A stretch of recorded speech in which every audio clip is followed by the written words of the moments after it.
kind of go over this, right? Give you a little hint. Over here for this problem, Rob, how many islands do we have?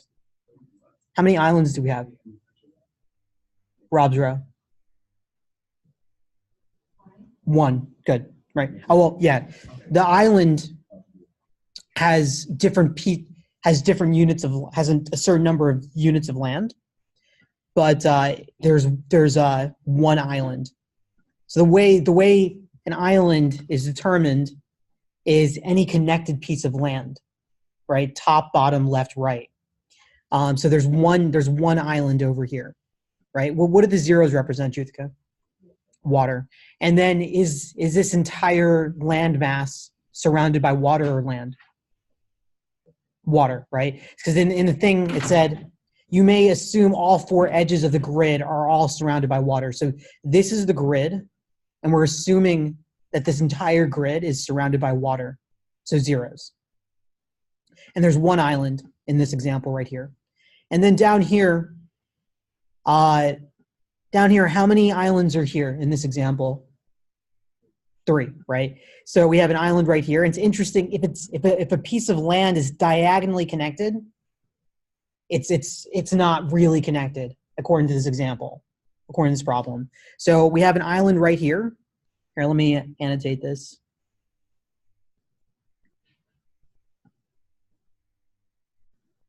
That's one island. This is another island, and this is another island right here. Right? Let me clear this screen, get rid of this, and then go back to Slack this out. Oh, anyone gluten-free? Nuts? Cool.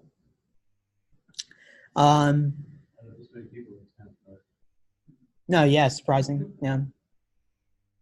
I'll do a double check. But we have 3 islands over here. So at first glance, this is a pretty hard problem, right? Because how are we supposed to do this? How are we supposed to go through this?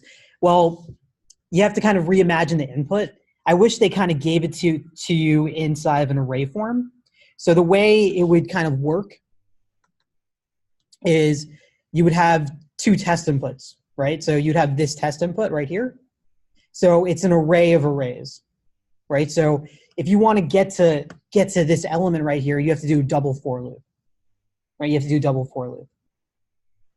So let's say we're on this item right here, right, Derek, Juthika? Let's say we're in a double for loop, and we're on this first element right here. And let's say you check if it's 1, right? If you check it, let's say you know that it's 1, how many islands are there in this grid guaranteed at least? 1, right? If you see the number 1 right here, you know at least there's 1 island, right? So you can add 1 to the count of islands, right? Now once you find that there's 1 island, right? 1 island, what you have to do is you have to keep going to the right, to the bottom, to the top, to the left, right? And you need to mark all of these 1s with an X or a Y or something, right? So because you found an island, right? If you see a 1, you know there's an island right there, right? I mean, there could be zeros completely surrounding it, right? But what you need to do is you need to mark this 1 with an X or a Y or something or a Z. And then you have to mark the ones to the right of it to an X, as long as it's a 1. So you check the 1 to the next to it. If it's a 0, you don't do anything, right? If it's a 1, then you change it to an X. And then if it's a 1, then you have to keep going to the right or to the left. You have to keep going around it and mark all those with X's, right? So you basically mark all of these with X's, all of these with X's, all of these with X's, right? And then you go on And then your for loop continues, right? Your for loop's going to check if this is a 1, no, it's an X. If this is a 1, it's an X, X, right? This isn't a 1, it's a 0. It's going to keep going, right? And it's eventually going to get to the end over here. Over here in this example, right, I have an island over here, and I have an island over here. So it's going to mark all of the ones with an X because they're all connected. And eventually it'll get down here, and it's going to add 1 to the number of islands then. And then it's going to mark this with an X. It's going to look to the left, to the top, to the right, to the bottom, and it's not going to find anything. Right? So that's the way you kind of have to approach this. Right? So it's a double for loop. If you spot a 1, you add 1 to the number of islands, and then you have to start marking X's on all these ones. Right? So and then as soon as you do that, you know that because you're always checking for a 1. If you find a 1, you increase the number of islands, and then you mark all the ones next to the 1 with an X. You update that. Right, so this is how it works. I'll do the second example right here. So the way the algorithm would work is we start off with that, and we find and then at first num islands count is 0. We find a 1, right? At the top left corner. Now count is 1. And we mark this with an X. This with an S, this with an X. Right here. And then you're searching for a 1. You keep searching for a 1, and we eventually find it right here.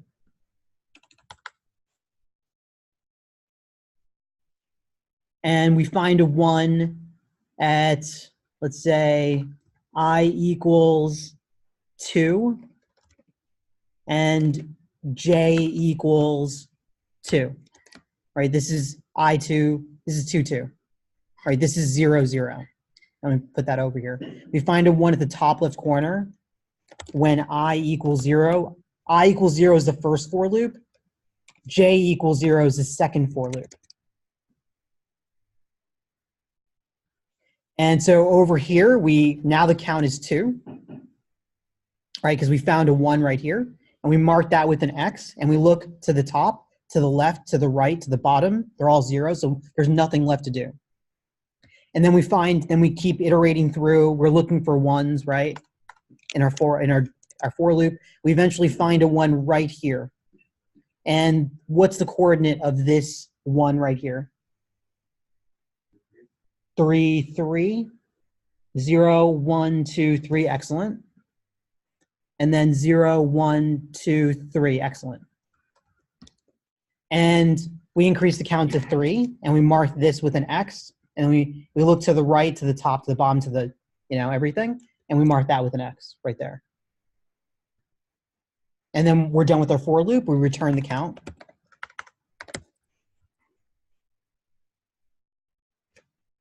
That's what you're coding. The hardest part to this, adding 1 when you find it. So the first thing you want to do is just add 1 whenever you find a 1. Right? If you find a 1, just add 1 to the count, right, and return that at the end. Right? That's doable. Right? If I said just count the number of 1s in an array of arrays, it wouldn't be that bad. Right? The harder part is changing all these connected 1s to X's. Right? That's the harder part. Right? That's what you got to work on. So give it a go. Try your best. Right? This is as hard as your interview problems will probably get up to for any company. Yeah, Nick. How would you go about checking to the top, to the right, to the left, and the bottom, and then also taking into account the water on the side? Yeah, absolutely. So let's say we start off with this, right? It's a good question. So we're at I equals 0. This is for the first for loop. And the second for loop, assume it's var j equals 0, j less than, et cetera, right? We're on this thing right here. And what you do is if I is 0, right, you don't check to the left. Right? By checking to the left, what does that mean? You subtract 1 by j. Right? Because what's j over here, Aaron? 0. Like I is 0, j is 0, right? And then this one is I 0, j is 1. This is I is 0, j is 2. I is 0, j is 3. I is 0, j is 4, right? So if it's 0, we know we're only going to go to the, we can only go to the right, right? We can add 1 to j, and we can only go down by adding 1 to I. So here, if I equals 0, j equals 0, then we check to the right. And what is that? I equals 0, j equals 1. Then we check bottom. I equals 1, j equals 0. Right? Because this, you just look up the coordinates over here. And then because this was a 1, we're looking to the bottom. We're looking to the bottom, to the left, to the right. We don't look above because it's row 0. Just like over here, this is the bottom one, so we don't look below. Or you could look below, and then if it's undefined, then don't do anything. There's a bunch of different ways of doing this one. But this is the general thought process. Let me send this over.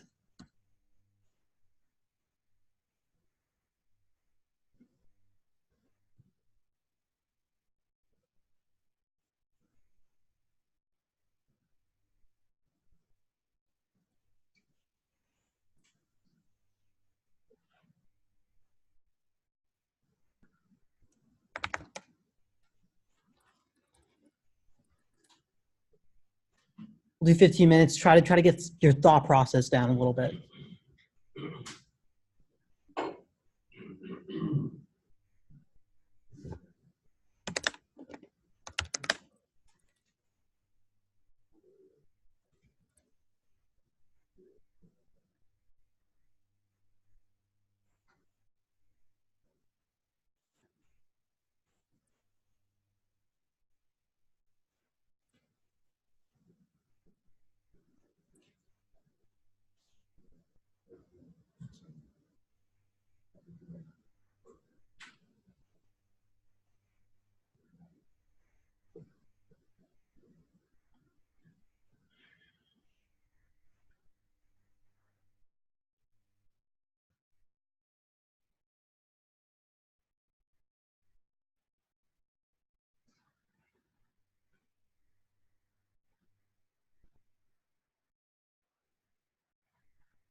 Um, we're just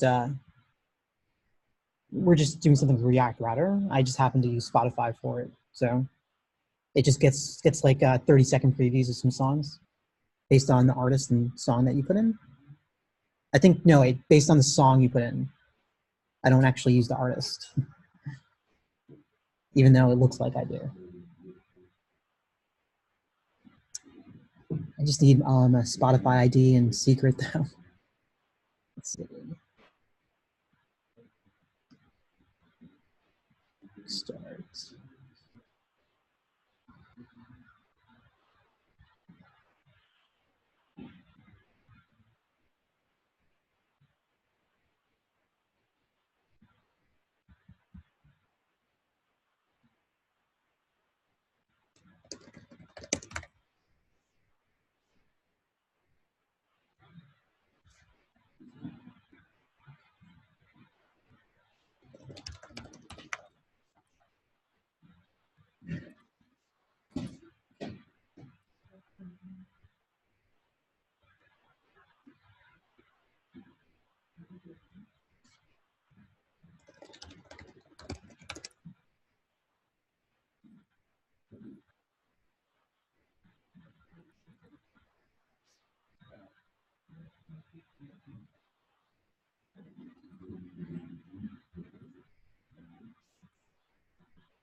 A 9 minutes, and then we'll go over it.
3 more minutes.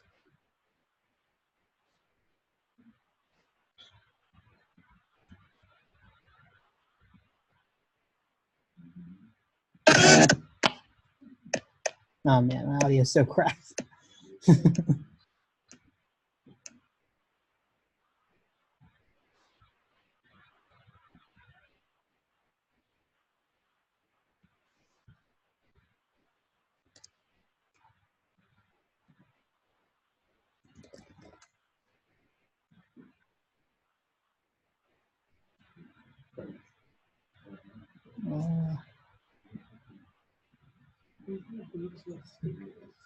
Oh, you could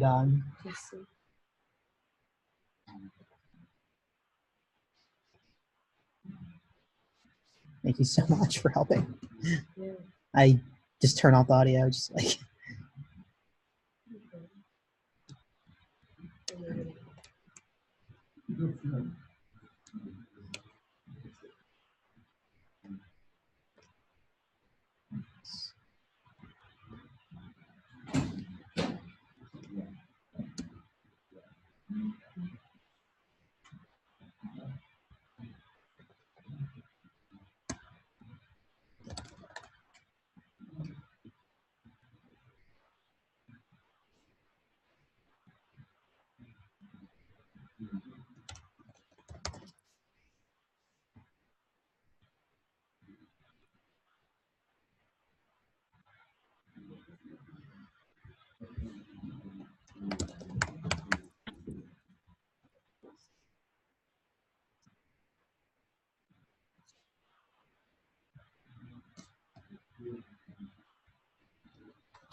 Oh, that works? No, these are all stable.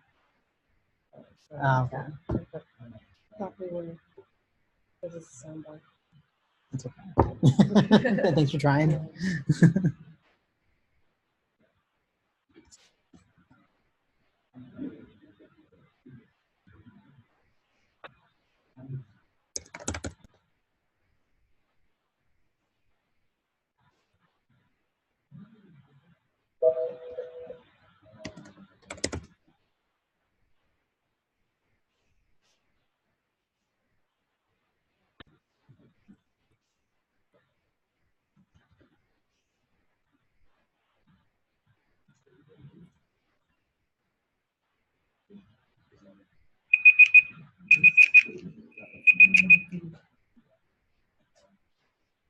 All right, guys. If I'm going to go over this problem, and this is something you put on a flashcard. You study this, and you understand how this works because this technique you can use on other problems. It's definitely a challenging problem, but you're going to have an arsenal of techniques that you can just quickly use on a lot of these problems, and it's going to help you on these interviews. And it might even help you out on an algorithm that you have to make in the future. So, right. So this is how it works, right? First, I have this function over here. It's a little bit smaller, right? Num islands, and this was the name of the function that LeetCode gave us. We're going to take in a grid. Why grid? It just told us to write the word grid, so I just wrote it. So I just had this right here to make sure it works for all these test cases. Meaning, if they didn't pass in anything, then I'm going to return 0 islands. If they passed in an array with no rows, right? It's an empty. If they pass in an empty array, then I'm gonna return 0 islands. If they passed in an array with 0 columns, then I'm going to return 0 islands, right here. So why does this represent 0 rows, Juthika, Derek? Why does grid.length equals 0 represent? See, this is the grid, right? This whole thing's a grid. If the length of this array right here was 0, why does that mean that there are 0 rows?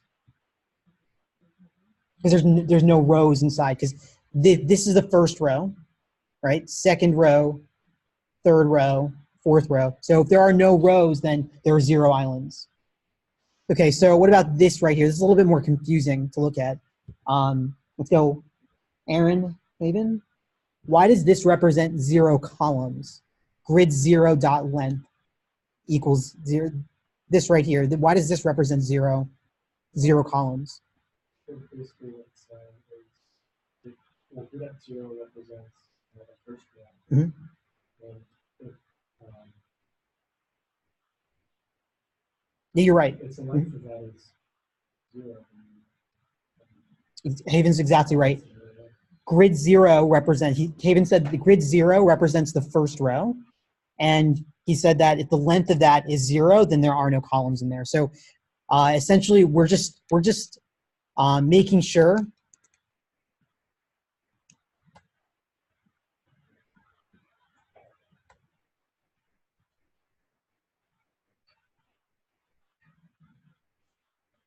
like we're just making sure this situation right here, this is 0 islands.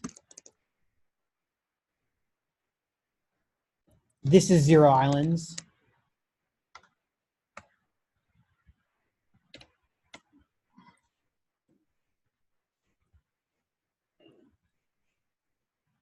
No, so all these situations right here are 0 islands. Questions on this right here. This isn't something you come up with right away. This is something you write in after you write your code, and then it fails a few test cases on LeetCode. Because you're not going to really think of this right off the bat. It's okay. So how to make sure how to check for 0 islands.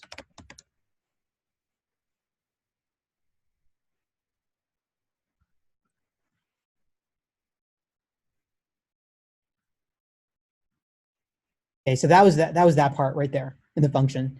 Now we're getting the number of rows over here, and we're just calling that m, and we're getting the number of columns over here, n, right? So we kind of went over this already, but grid.length, that's the number, this whole thing is the grid, and getting the length of this entire array right here is the number of rows, right? 1 row, 2 rows, 3 rows, 4 rows. So grid.length would get us 4 rows right here. So this would be 4.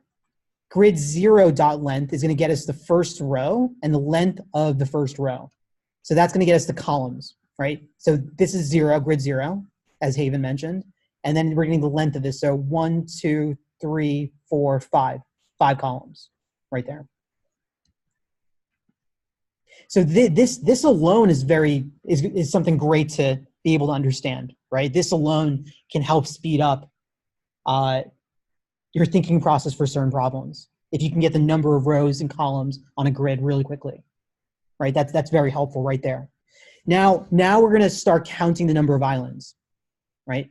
So we're going to start the count off at 0, and then we're going to do a for loop through the rows, right? Why is the first for loop a for loop through the rows? Because we're looping over the grid. This is the grid, right?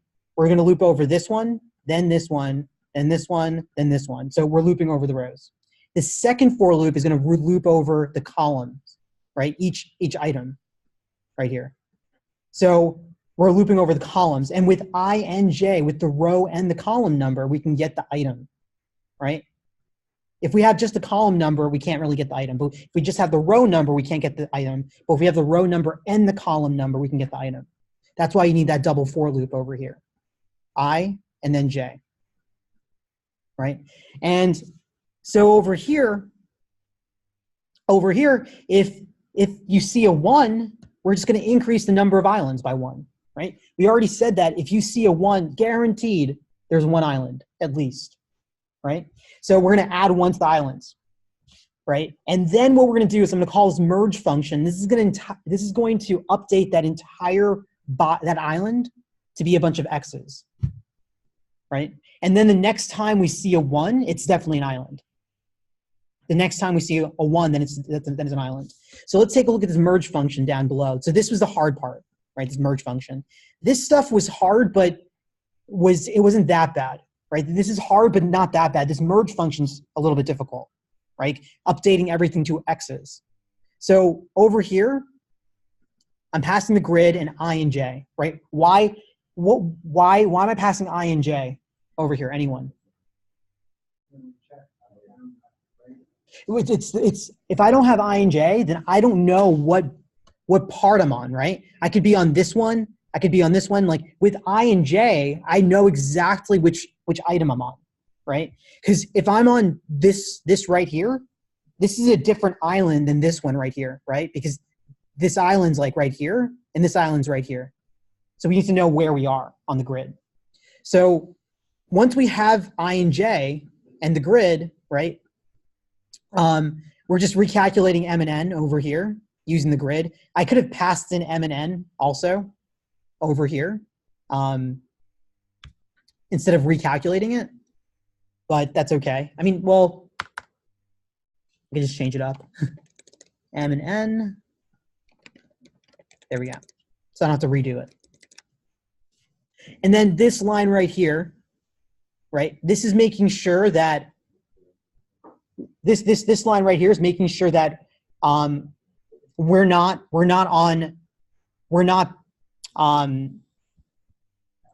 outside of this grid. Exactly. Joe, that was you, right? Nice. That was perfect, right? We're making sure that we're not outside the grid. Let me write that down. We're making sure that we're not outside the grid, right? And that's what return gets us out of the function, right? And over here, right, when I'm saying I'm doing grid ij equals x, right? Turn the current 1 into an x. And then we're going to recursively call the merge function a bunch of times. We're going to call the merge function, right? Oh, wait, I need to pass in m and n over here. We're going to recursively call the merge function up. Well, no, to the bottom, to the top, to the left, to the right. And then it's going to keep marking everything as X's. And that's good because, right, in the next column and row iteration, we're checking if it's a 1, right? And if we found an island, they're all X's. After we increase the island count, right, we're turning that entire island into a bunch of X's. So we won't find that 1 again. That was part of that the island that we just counted. And if we spot a 1, it's a totally different island. Right, so with this, we're like doing a grid search. We're using recursion, and we're also using like a grid-like search. There's a lot going on here. So let me send you guys this code. And I'd love for you guys to go over it. And then after this, we're going to go over React Router using the Spotify API and OMDB API. All right, so go ahead, download this. Let's go. Joe, give me a thumbs up when you have the solution downloaded, opened in Sublime, and ran in Node.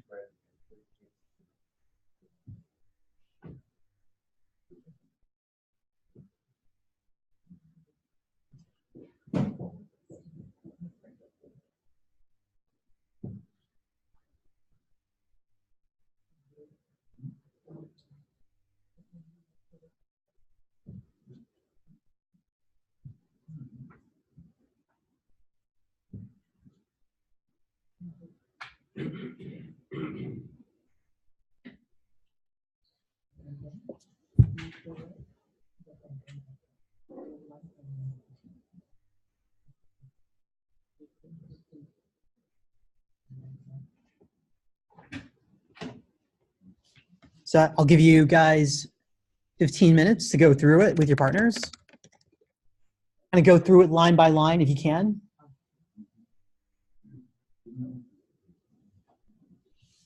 Nick, Saeed, can you guys join up? Yeah, Saeed, if you could jump over.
This case is when you reach the outside of the grid. Yeah, it's making sure that, Or when it's not equal to 1. or if it's not equal to 1, yeah. So if it's 0, if it's 0, yeah. You know, the M and N should, maybe I'm going to change it to rows, num rows.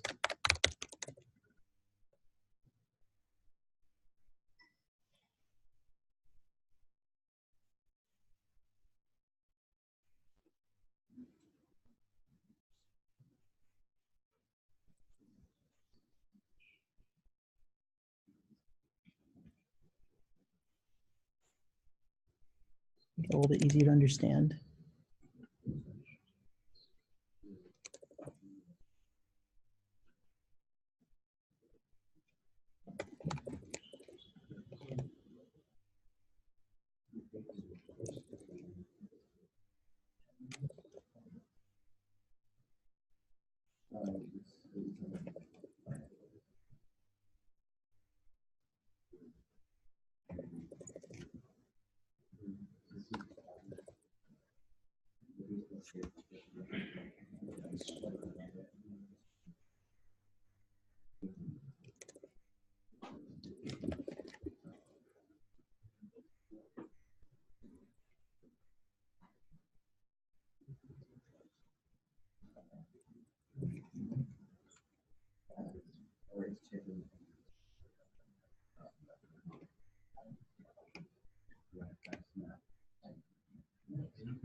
I updated the code a little bit to make the variable names a little bit better. So changed M to num rows and N to num columns. I'm going to send that out right now.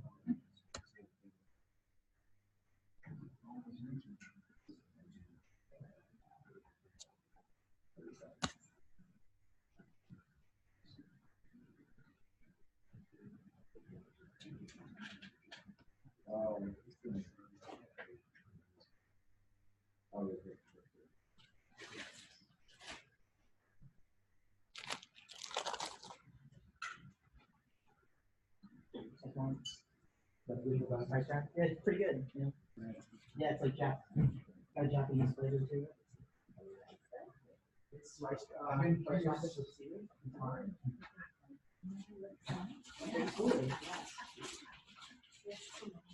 It's like it's kind of like soy sauce, but I think it's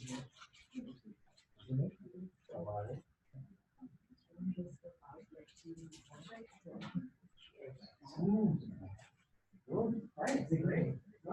Like normal rice wrappers. I don't remember. One of the grocery stores.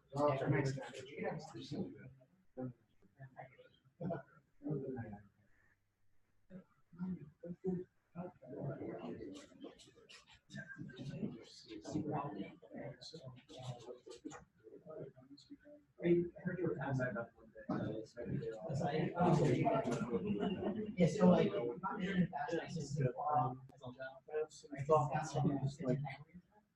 so you feel confident on that. Yeah.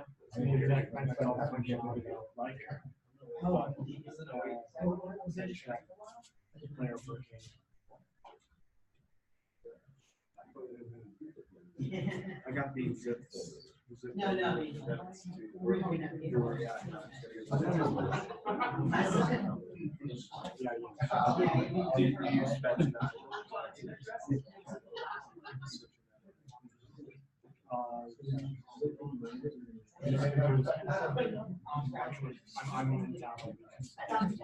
I'll be online, so like,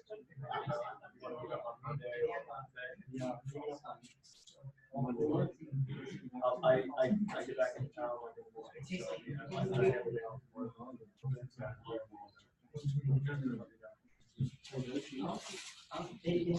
let me know everything else. Because this is what it looks like right now.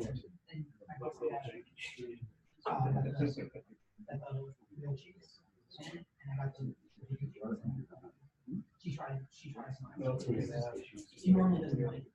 Let's spark the way you want to know.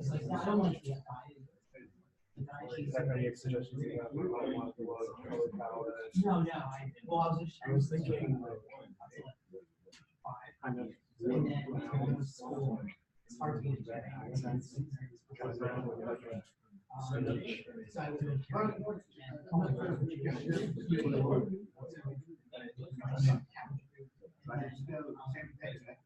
and started and then I probably even guess like actual. Yeah. As far as like structure wise, I would just like like to minimize page redirects as much as possible. Yeah, everything is working through the right now. So it's like clicking an account, it pops up. There's no, I don't have any EGS pages or. So maybe if you keep it all in there.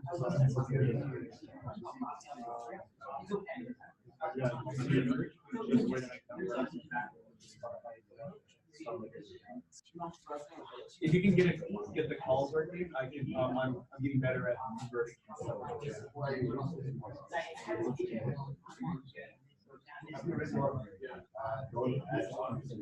Anything else we need?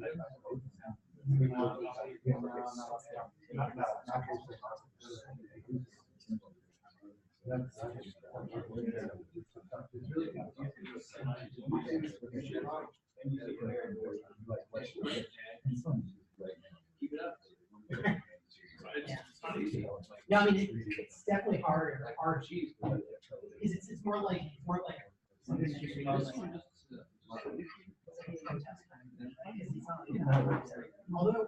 although people love getting back to theory,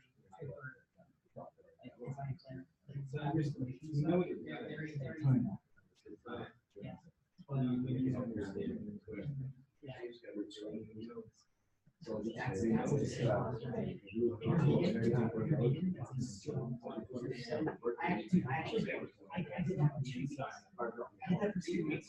Where I was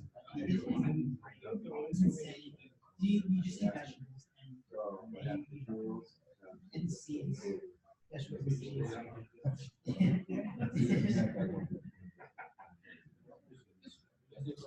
No, but it's not bad. So there's it's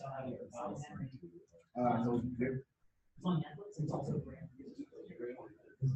I mean, there's a guy who shoots for 100 years, right? Which is super long. And you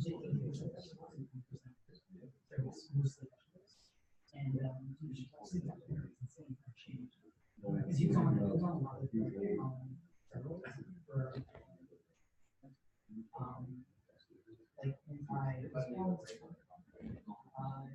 what's it called when you have Crohn's?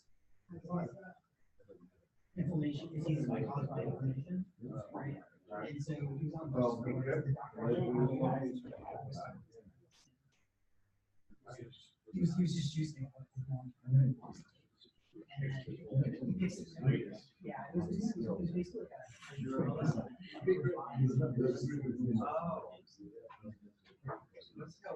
it's kind of like you're trying for like your parents yeah, doing check.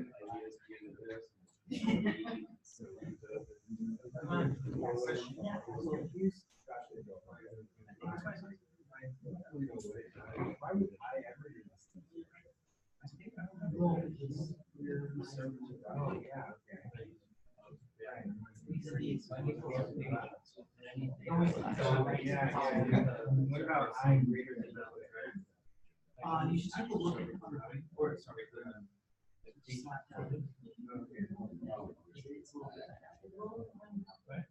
when we're using services. Oh, yeah. Yeah. Just So basically, be sure that yeah.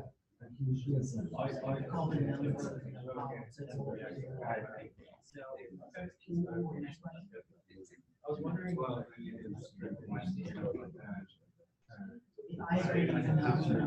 Why is it? There's no well, there's a separate.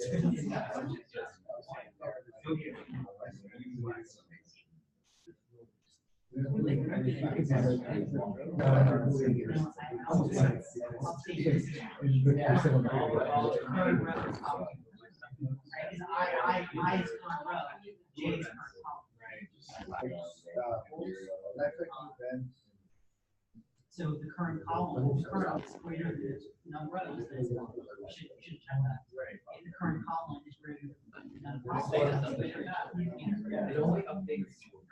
The current column. Okay, yeah, so let's say we have. Right.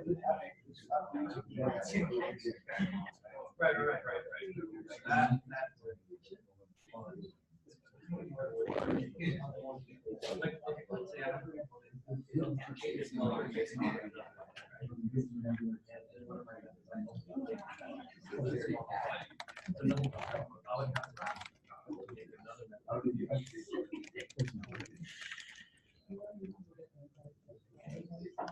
Okay, I'm just changing that. Then under update, right? The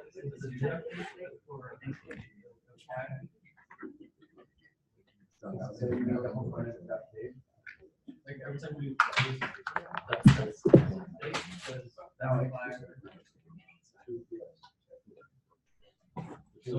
Same like S.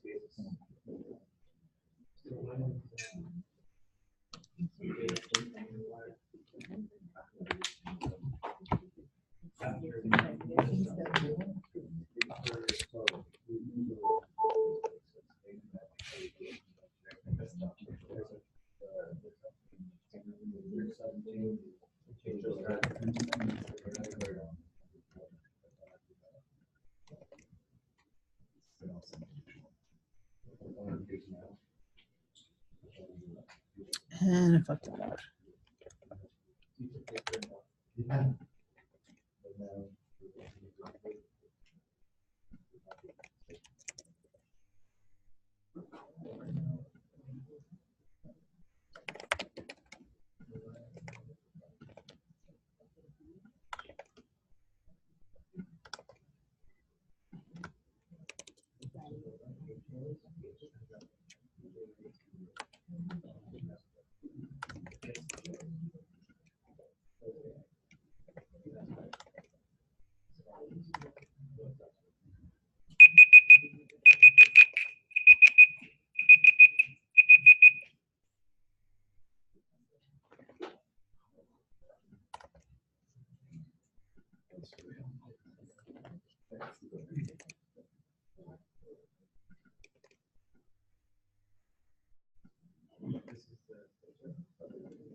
Nice. This is a really tough problem. Oh, Okay. Well, that's good too. All right, guys. I updated the I's and the J.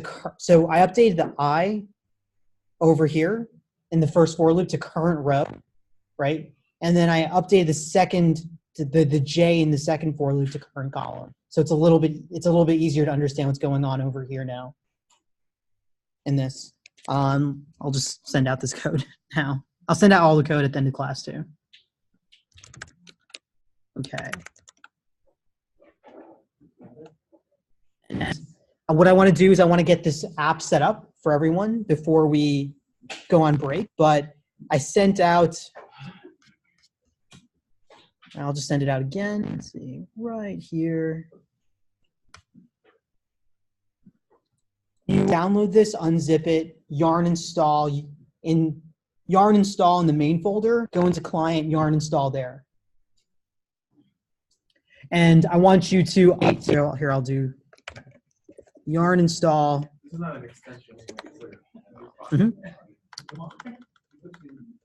Not like it wasn't like React Native. Oh, no.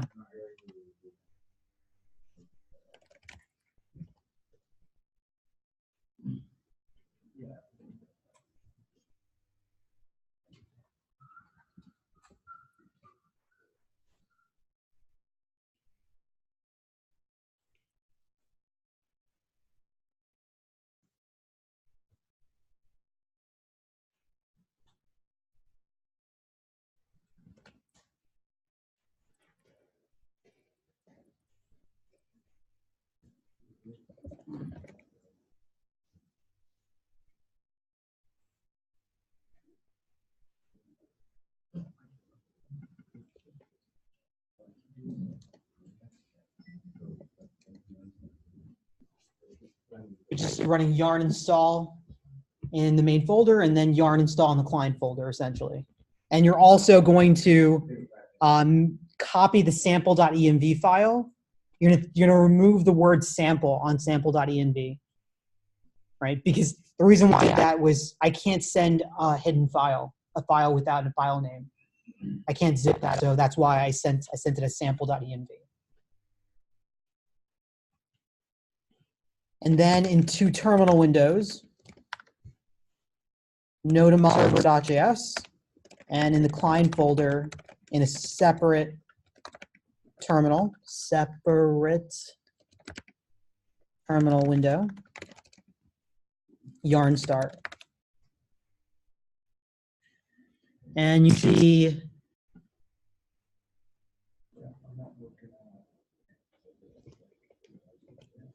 that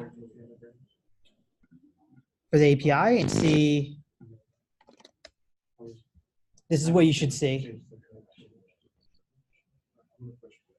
It's pretty cool. It's going to play songs. It's going to get movie vision. It's going to let people vote.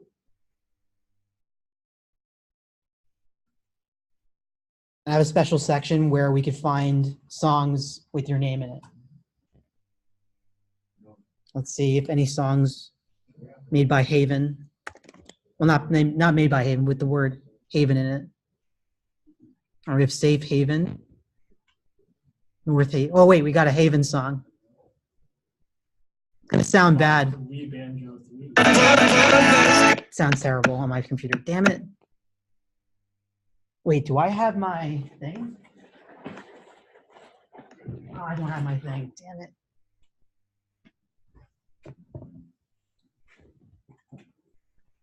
Huh, I got an idea though.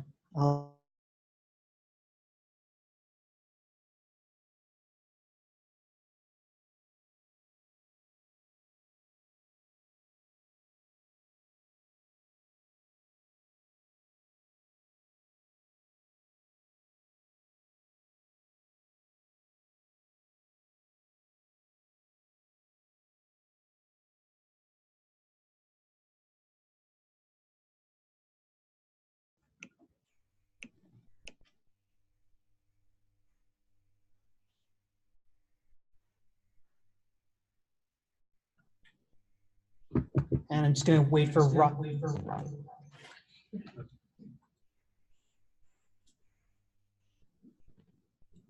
Just waiting for Rob to give me a thumbs up.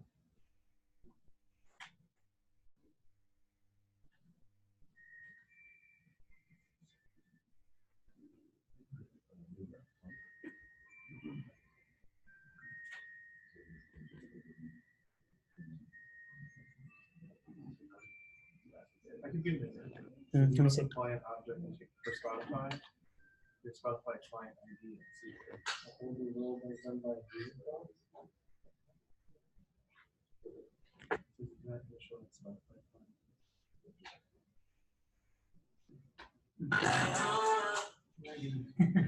There you go.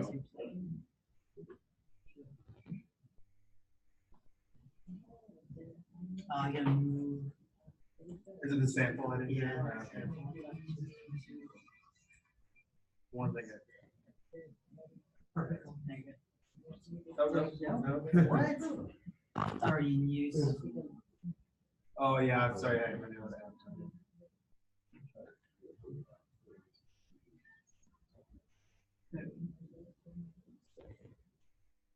A lot of apps going on. Yeah.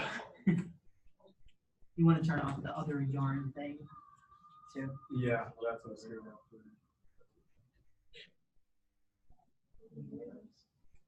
I got one.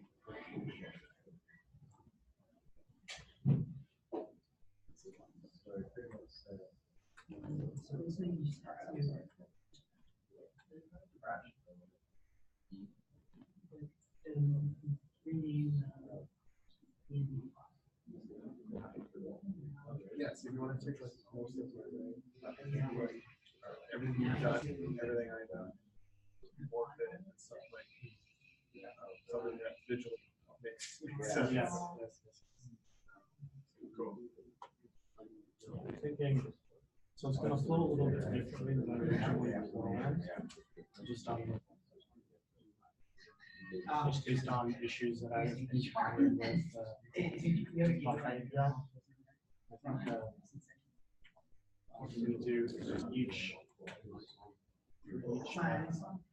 artist that we have performing in the air, we're just gonna like cycle through them and bring up this player for that artist, and they'll continually listen to that same player. So like how we have it for C. Gonna listen to this, then you meet your artists, and then come with artists, and they'll play with you guys, or something. Yeah, I think that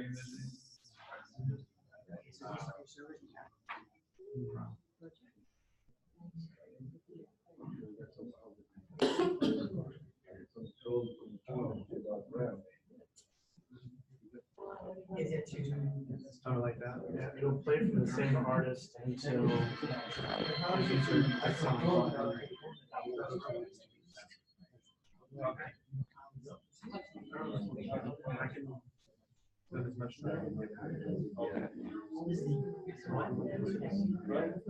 on Monday. Yeah. I'm pretty sure I can work on Monday, but that'll be late afternoon. So we can do that earlier. And then Wednesday evening to available. Wednesday evening would be tough. Oh, yeah. I generally work.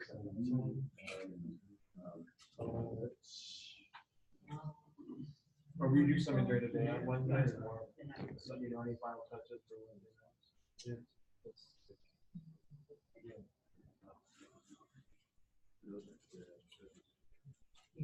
I can't stop to. I feel like I'm even Pretty good. bag myself.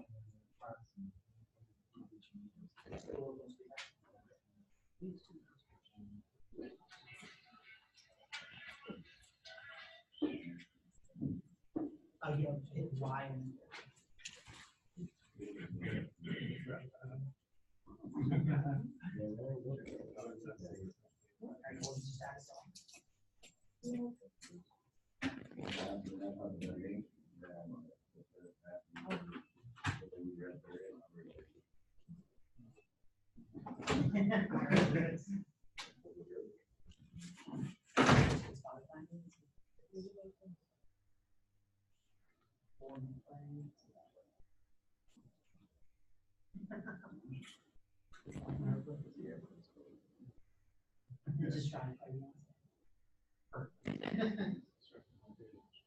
That's all right. Rocky, you want to take a picture? Click on, maybe so change his name to your name or whatever.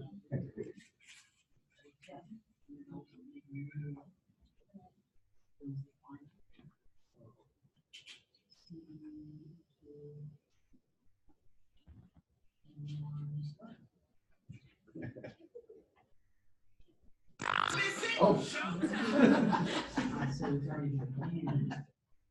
Really, there's like a song.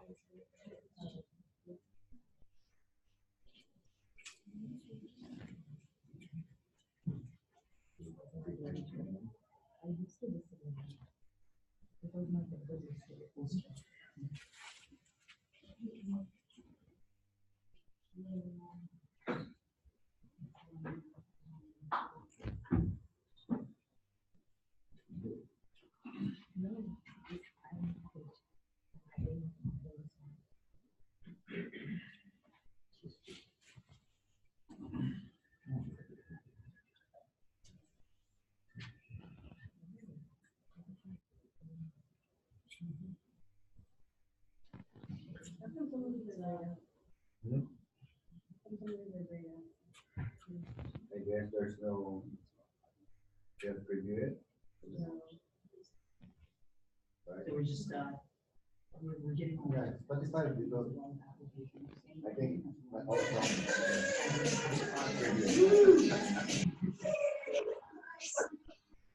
Get it, girl. Who's that?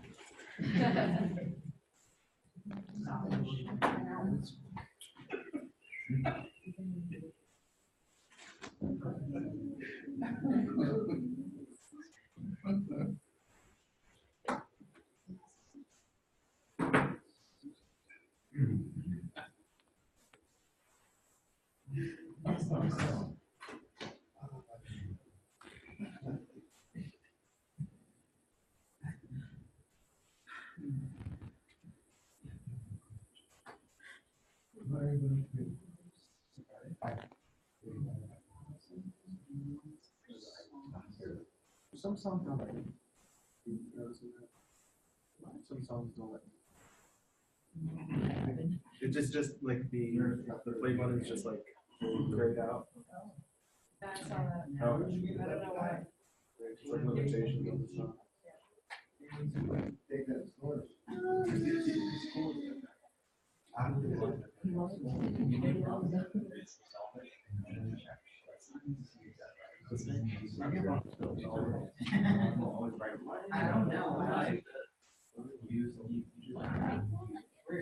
Because he was saying that for whatever reason, you don't want to know. I have no idea.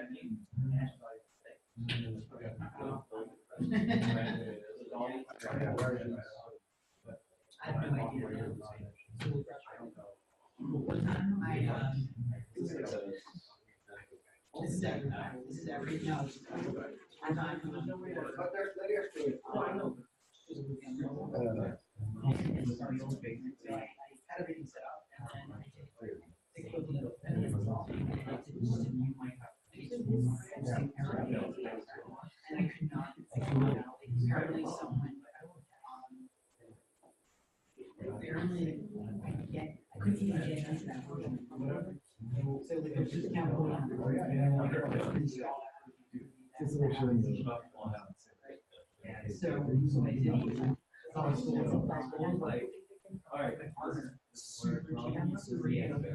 She was like, well, I just don't serve them that way.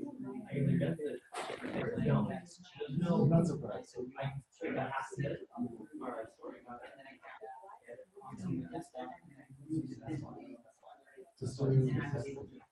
And then I created a project.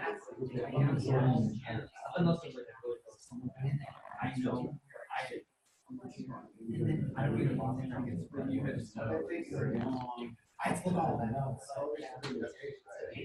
But now the very first meeting is to probably shouldn't reveal. It shouldn't have existed. Having to teach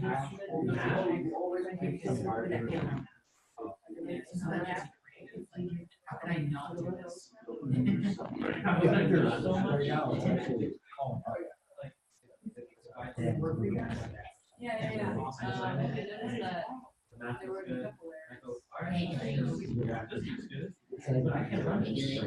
I have to rely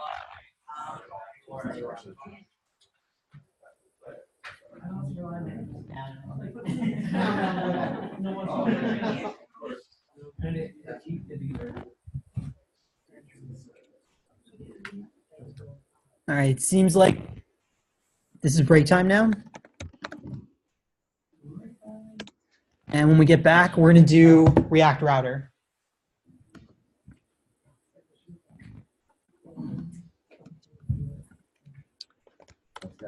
So I just like super simple. I'm just having a hard time conceptualizing.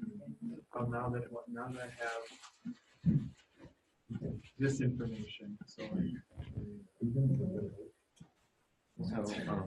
So on Tuesday, I had this assessment that was given to me by this. Oh yeah, yeah, cool, man. Oh my god, it was like Really hard. the fucking hardest thing I ever had to take. So it's like an hour and a half. They record your camera and they record your screen. Make sure you don't cheat or anything. Like every single question was like so complicated. It would be on topics like callbacks, closures, and promises and stuff like that. And there would be a huge code block, right? And they're like, which one of these inputs, when ran this code, is going to give us this result? Those are really hard because were there trick questions and stuff? Yeah. That's terrible. And it wasn't even like pick multiple answers or pick one answer. They don't even tell you. Like, so That's you can horrible. select all or you can select like none. And I got like 4 out of 20. It's okay. It crushed my spirit. It's okay. I mean, it's great that you did that now. Yeah, rather than really humbling. Like there were 4 like I got destroyed on my first interviews ever. Like I was so embarrassed.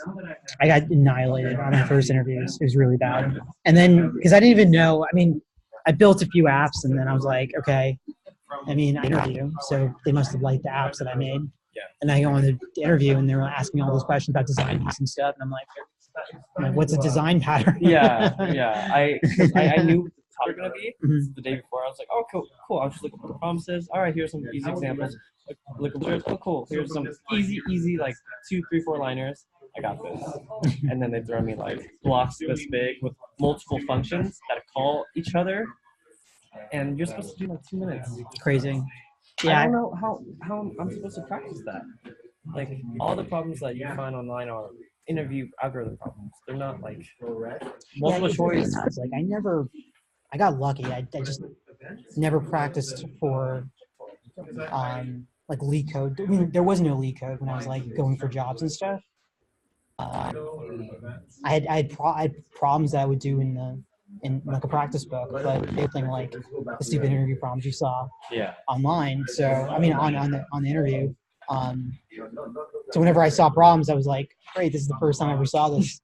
And I didn't have the techniques that I'm like I was sharing with you guys about like making observations about the input output. I stare at it. And just try to think under pressure while someone's staring, while this person's staring at me. So for the interview, you're not allowed to leave the screen. Yeah.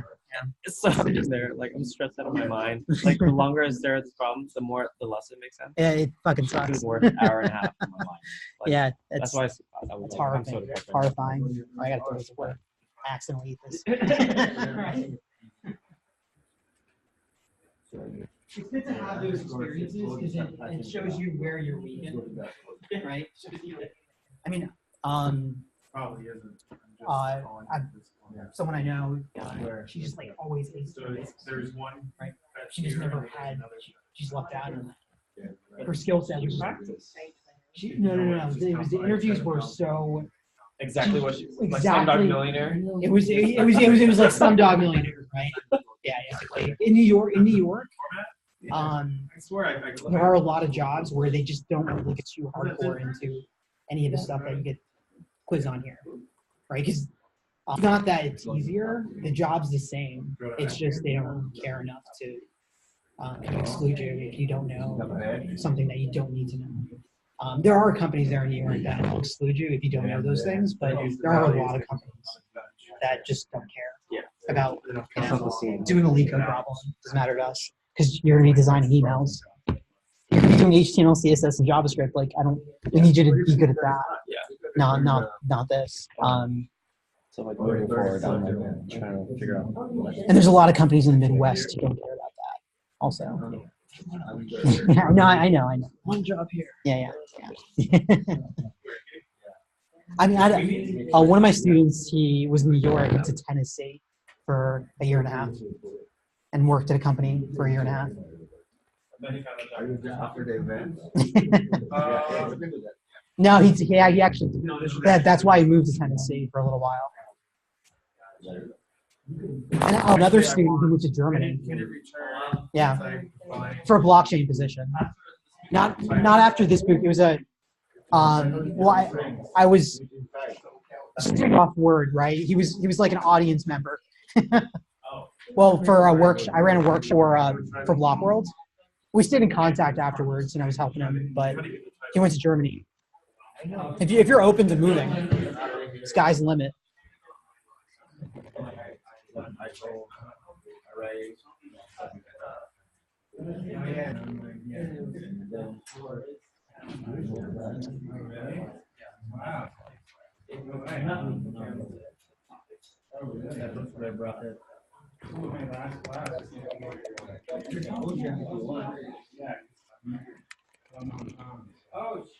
Wait, Nick, you're going to Hong Kong? Yeah. Oh man, I told you not to do that. I won't be here next week. Yeah. Why doesn't it make? Yeah, well. Hong Kong's so expensive. Yeah, well, so it's. It's never expensive. I know. No, it's. Long to our tourists.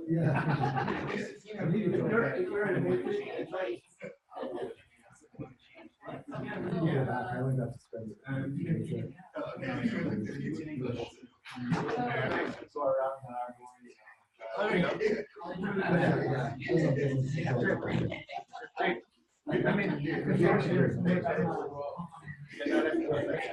set state and I do yeah, I know. So it's an array. No, great. You have to render it.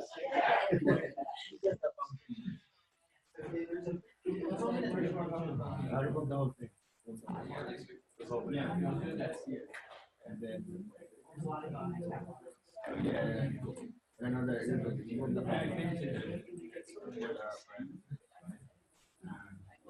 so I go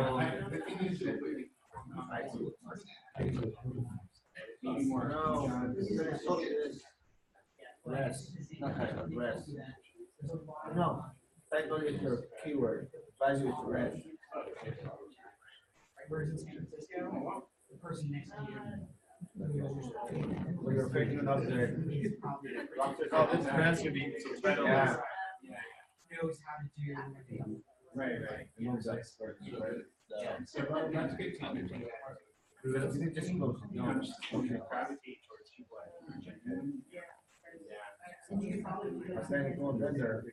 Render is No, right here. first render, yeah.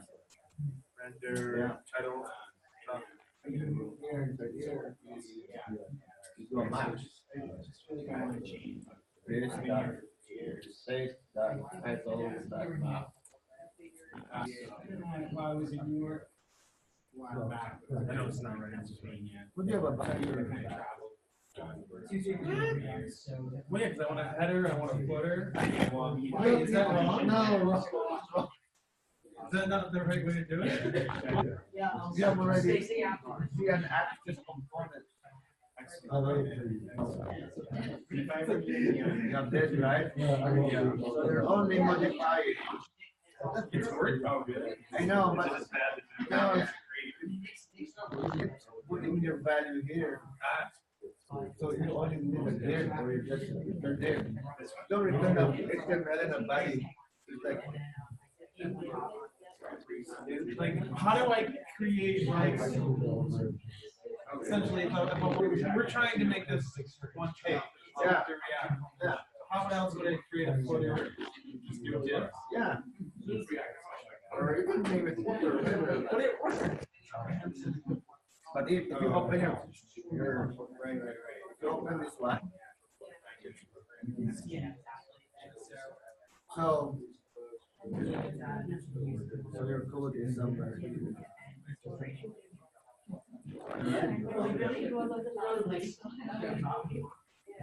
See, wait, not a body. Yeah. You're a body and a body. Yeah. You don't want to do that. Just make a div.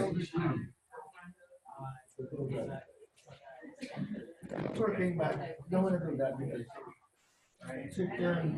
but there's already, but I didn't have a header is in there. Like.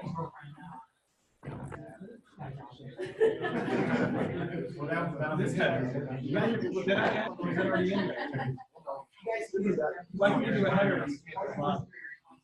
You can do a header and a footer, you just can't do it on the body. Why would you do that? So separate it from the head. So if I do a header, I do a footer, everything in the middle will just be as big as the body. It's not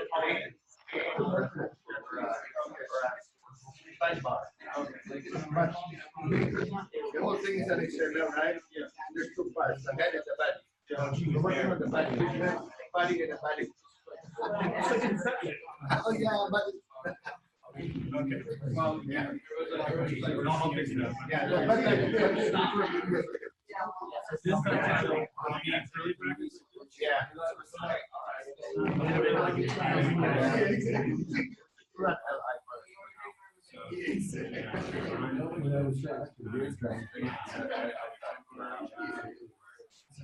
No. This would be inside. Can you remove the iceberg? No, I don't. You said it. No, you go first. Both? Yes. So map then map is a method, right? So make a function. Yeah, I will. I will. It's very easy. After the closing pressure under pretty pressure. Right. Now you can return. Now do a return. Let's see, let's go.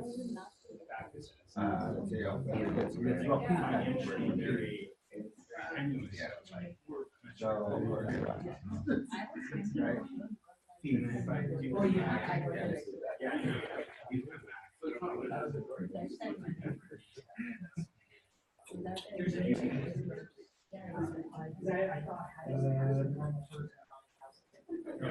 Yeah. So it's like a normal person.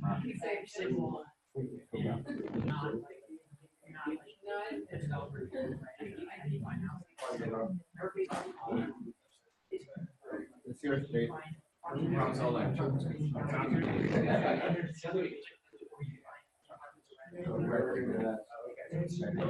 mean the array. Yeah. No.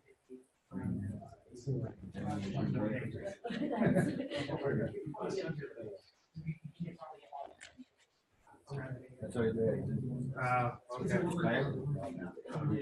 I can change it, format it. But change will automatically render anything. Right? Okay. My explainer, right? Could bring your jQuery. The jQuery is already just.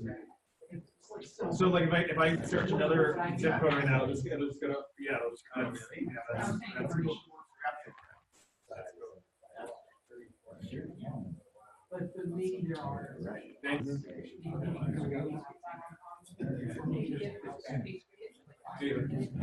Got it. So it's just, I know it's not exactly what you want, but right now I have it doing, I even furnish, I have it just showing all the local, I'd say I have it like that, user right now I have it just showing yours. Do you want to show the venues too? Not. Do you want the dates too of when they're gonna be, or what, like what else is the show? Search. Well, most of the data is going to be passed internally. I basically, like, the main. All right, guys. Let's go over React Router. Let's go over React Router.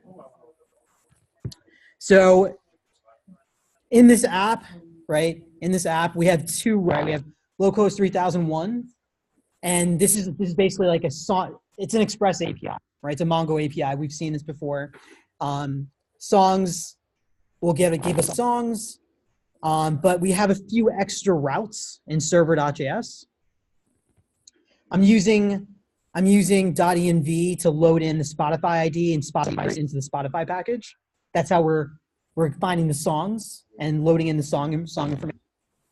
We're using MongoDB to store one collection of songs. Over here, this is ready for production. This entire app's ready for production.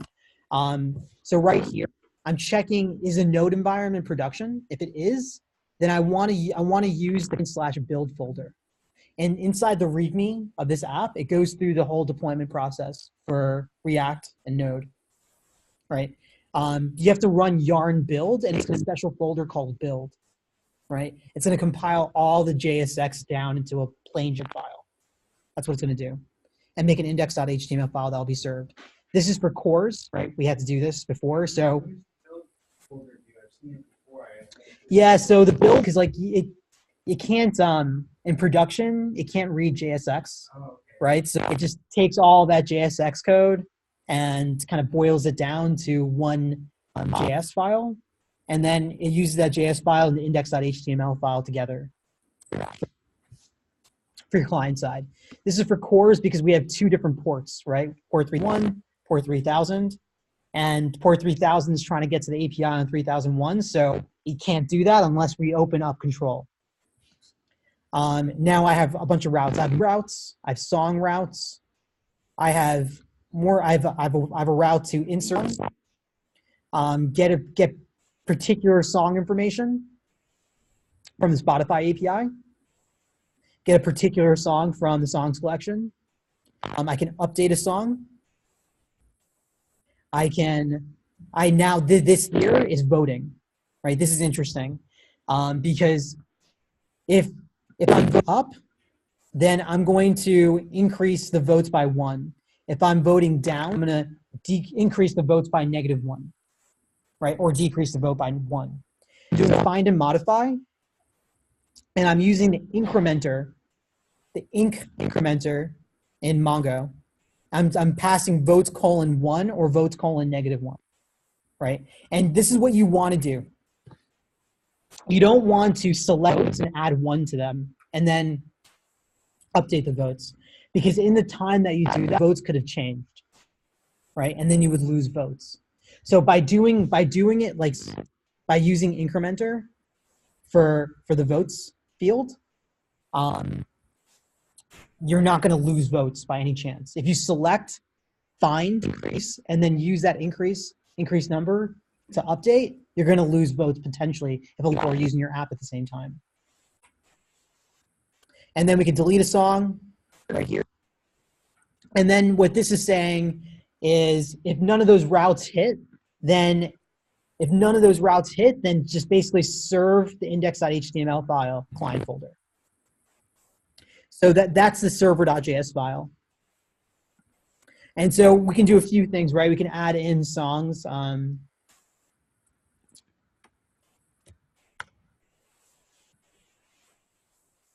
Oh man. I'm sure. Right. We can throw in an artist and a song.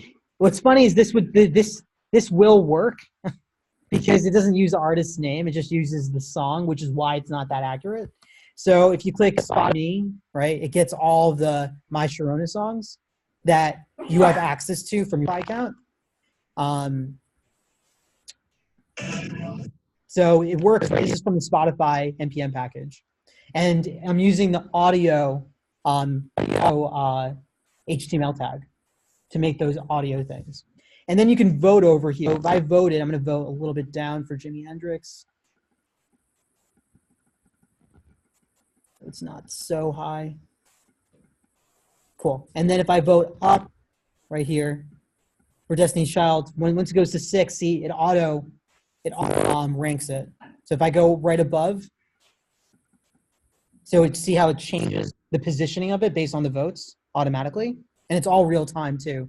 So if I go over here, you see that all the votes change. Not real time, but yeah. And then here I can go Movie Me, and it finds me a movie named Voodoo Child, which is kind of funny. Oh, wait, what was this? Girl uses voodoo to get the boy first. It's pretty funny. Short comedy fan. It's a 5-minute movie. Interesting. You can see My Sharona. There are no movies named My Sharona. Crazy in Love.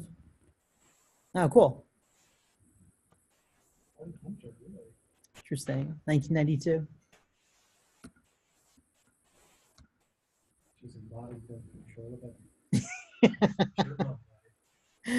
Well, so we had this right here. And then so this is the home route. And I have a Pavon route right here. And over here, these are all the Pavon songs on Spotify, which is interesting. And we did Haven earlier. We'll do Aaron. Let's see if there's a song just named Aaron. Oh, Aaron May, but not just named Aaron. I think there was only one from Yeah, I saw that, yeah. Let's see Juthika. All Indian. All Indians. There's one singer, Juthika Roy. Juthika Roy. Mm.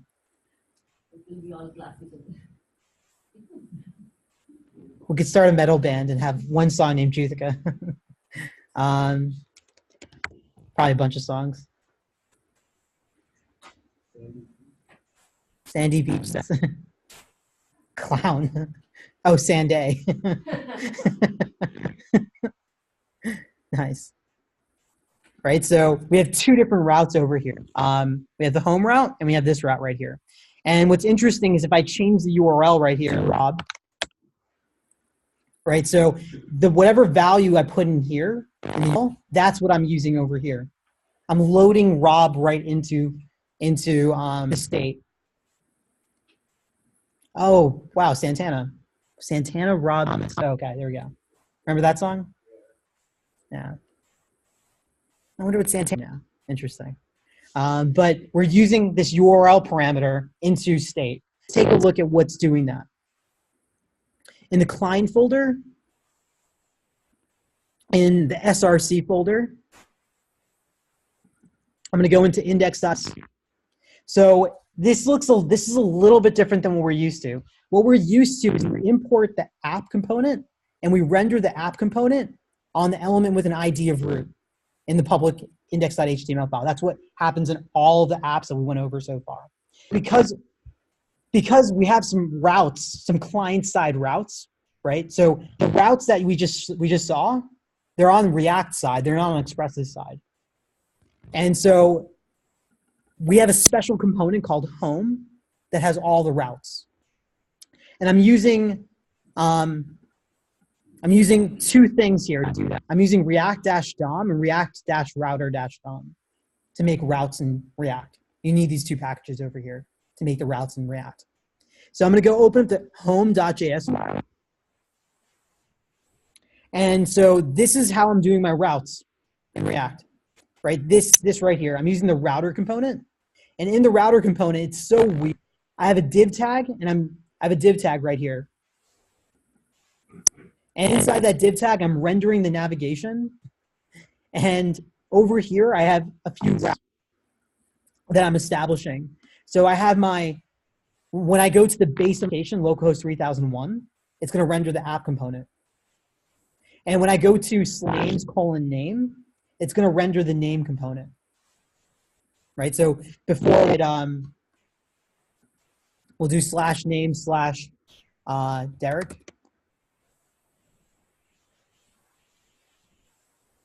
Entire song, that's awesome. Right? So this is the URL parameter, and we're going to render this specific component. And over here, song/:ID. This is for a specific song. I'm going to render the song view component, and for a specific movie/:movie for the movie component right here.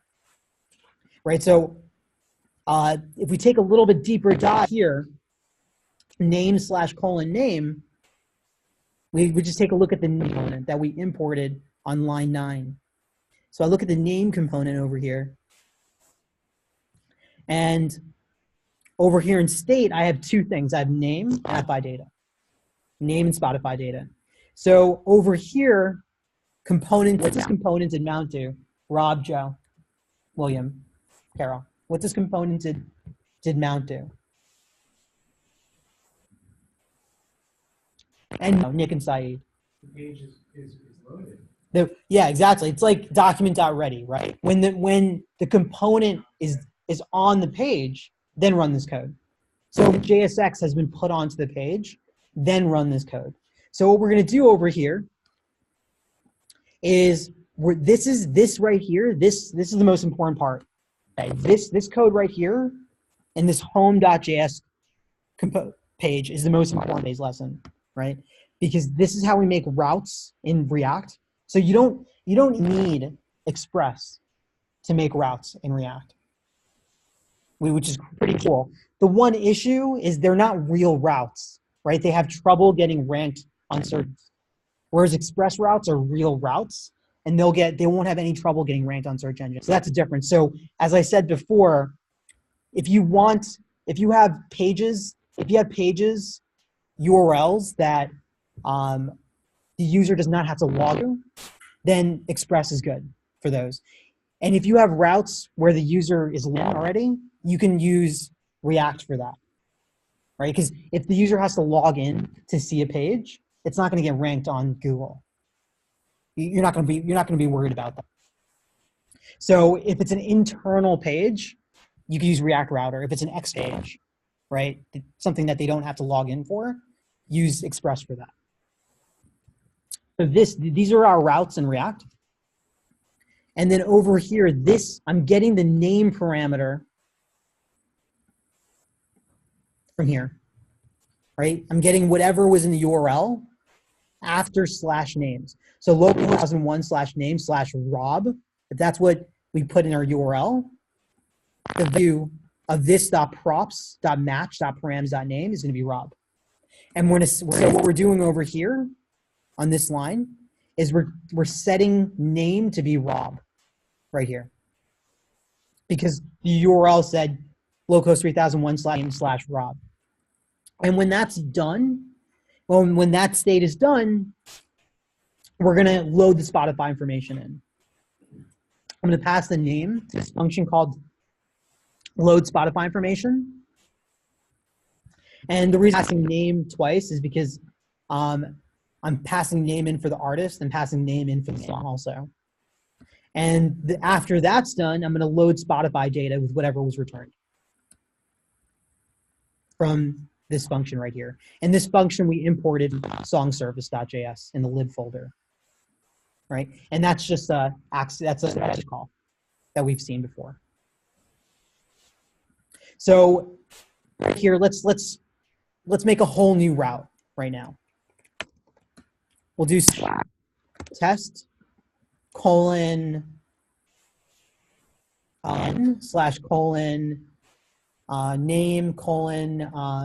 we'll just do a artist. And I'll make a whole new component called test.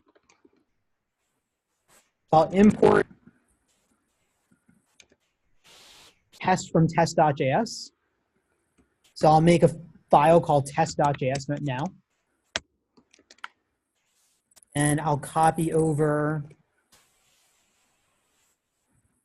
let's see, movie, make this a little bit easier. I'll change this to test. And at the very bottom, export default test.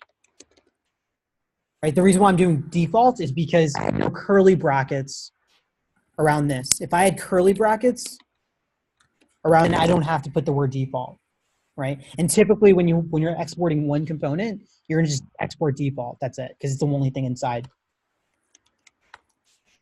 And Curly brackets around test. Mhm. You don't have to put export default. Yeah, you could just do export test at the very bottom. What exactly is default doing? Yeah, default is exporting multiple things, right? And then you want to export default one main thing, right? Or if you're just exporting one entire thing, you can do export default, and the person importing doesn't have to destructure it using curly brackets. So what I'll do over here, I'll change the formatting to be JSX. Delete this right here. I'll set song artist and song right here in state. And in components and mount, I will fetch from the URL. Well, I don't need to fetch. What I'll do right here, I'll do this dot set state artist and song colon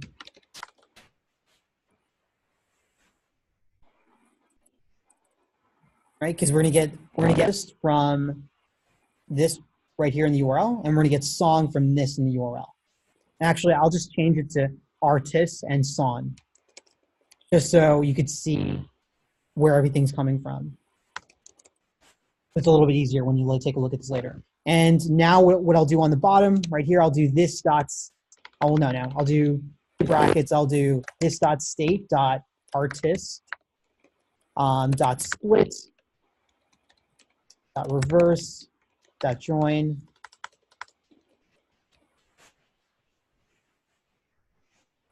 And I'll do the same for song. Now let's test this out. And I'll update our navigation so I can use this. /test / limp biscuit nookie.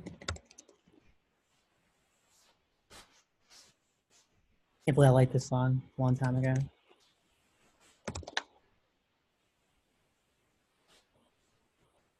All the 10-year-olds singing it. Okay, so I'll refresh this. Here at the top, you see Nookie. If I click on it, let's see.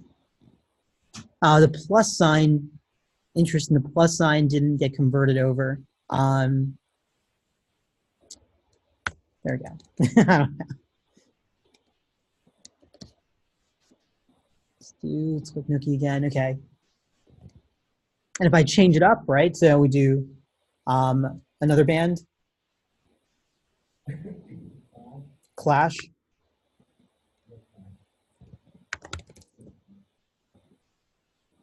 And Nookie, right?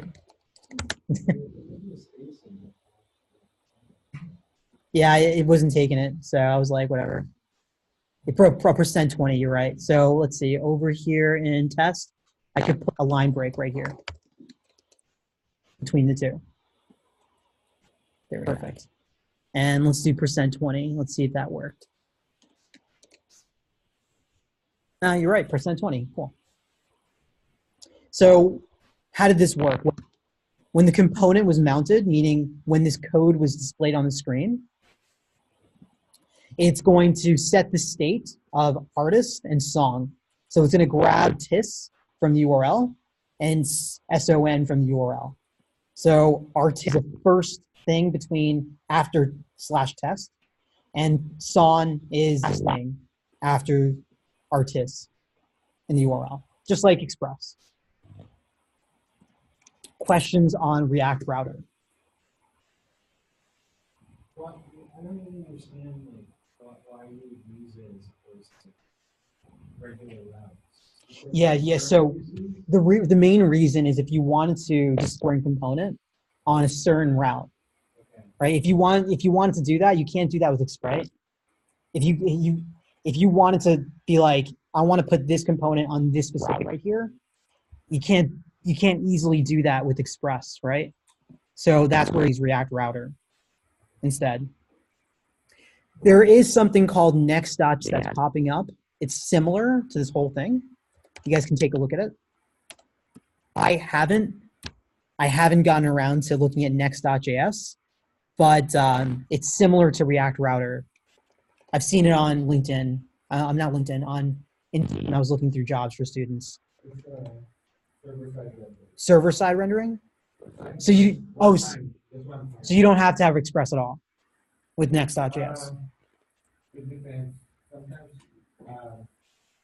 you still need some Express if you want some sort of dynamic parameter. Okay, interesting. I have to look at it. I have to look at it a little bit more then. But it's another way of doing routing, next.js, right? But it's just a server side. Interesting. It's like each page. Each page. Oh, each page is a component. Okay, interesting. With PHP, okay. Each file you have is one. It's its own URL. Yeah. Mm. So it's like we go right back to the beginning, right? Yeah. Interesting.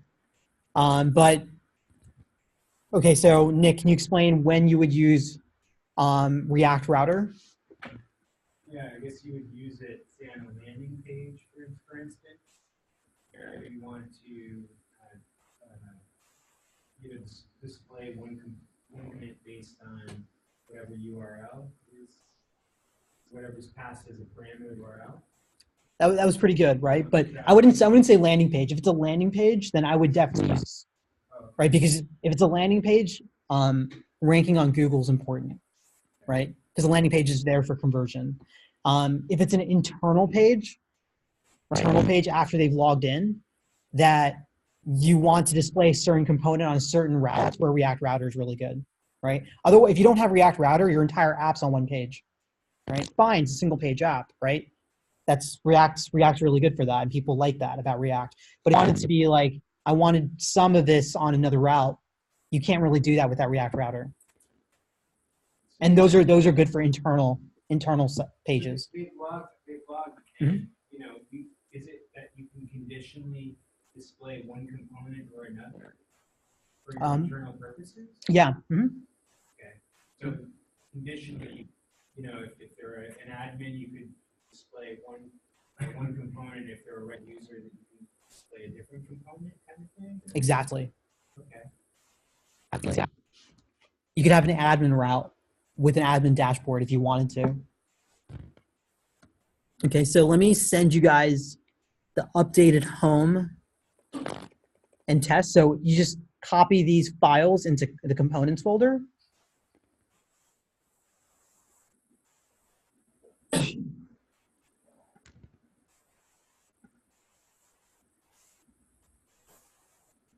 So feed these files into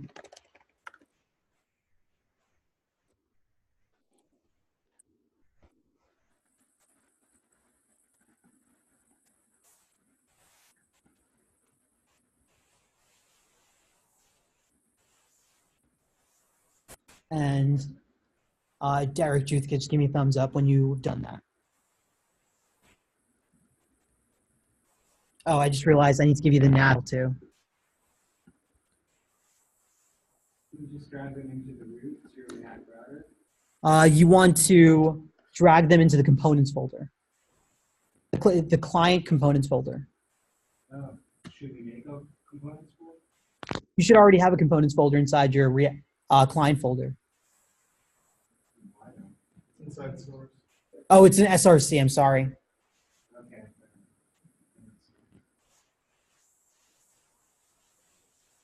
client SRC component, and then throw in the nav home and test.js files, and everything should update to what I have. All right, we should see Nookie in the top.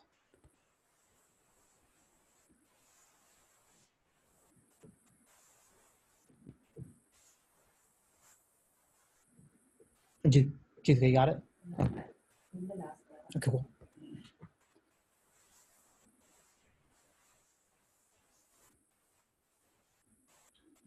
Cool, awesome.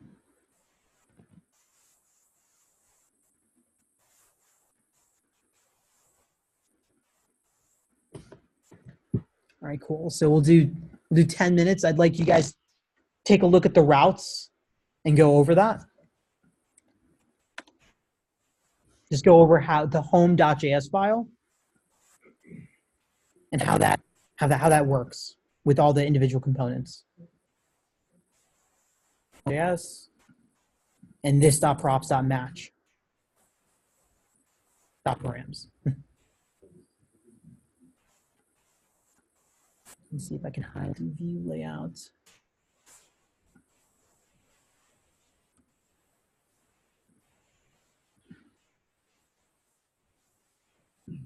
Yeah, so I want you to go over these parts with your partners. Like this.props.match.params.artists and go over the routes in home.js.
You can do anything you want.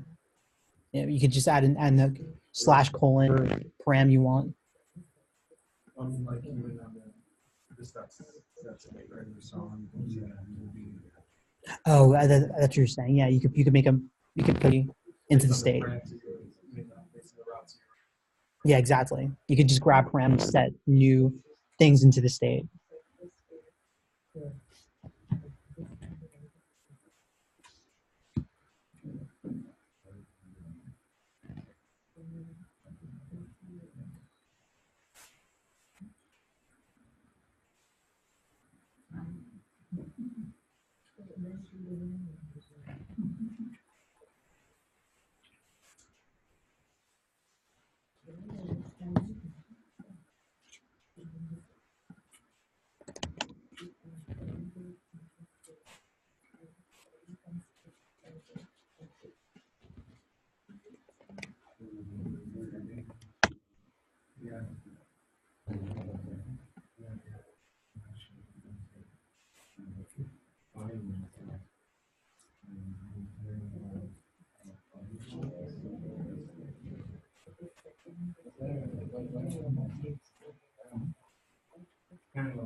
Can I deactivate this?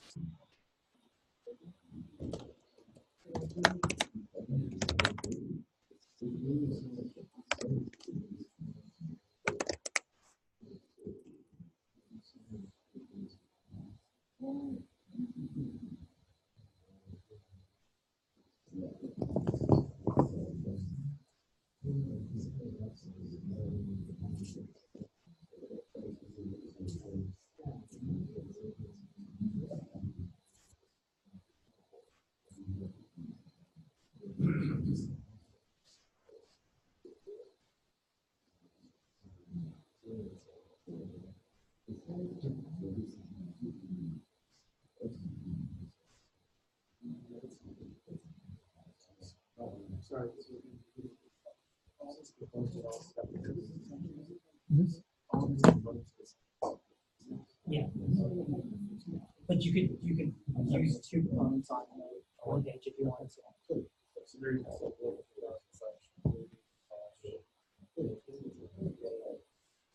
Yeah. And the advantage of this is you can render a specific component on a specific page, whereas with Express, you can't really render a specific component. Right now, Yes, it's like a page app, but like on two pages. Yeah.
All right, guys.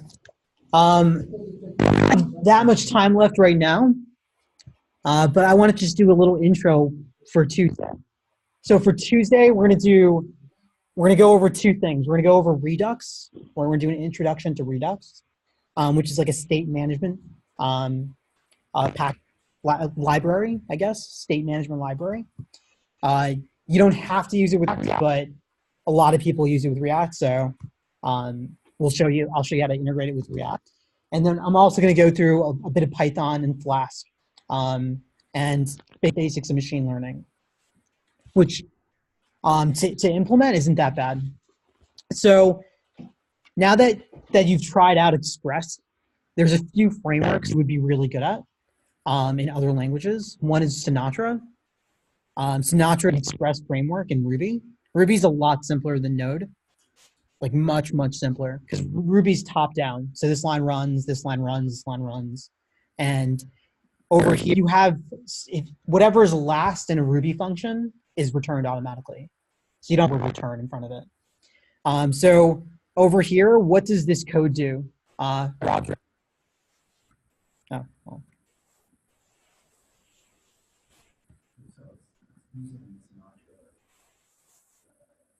Package, right? They call it a gem. They call it a gem, but go ahead. And what's the route? What's the name of the route? It's going to be a URL, right? So it's going to be localhost 3000 / frank-says, right? And what's the method? It's a get method, exactly. And then what's the response? What do you see on that page? Yeah. So that's Sinatra. You basically know it already, right? It's interesting because I remember I was supposed to teach Sinatra and then Rails at General Assembly, and then they changed it and they were like, instead of Sinatra, we want you to teach Express. And I'm like, ah, crap, I don't know Express. And I looked at Express and I'm like, oh, it's just like Sinatra. It was easy. So you guys will have the opposite experience where coming from Express, but you're gonna go with Sinatra. Sinatra is much easier than Express because you don't have to deal with asynchronous, right? This line happens, this line happens, this line happens. And Ruby's so much easier. Matter of fact, reads like English a lot of times, where people who don't know code can read it and understand. So you could try Sinatra, and then what we're gonna be going over is Flask in Python. So over here, what does it do? Let's go to Derek Juthka.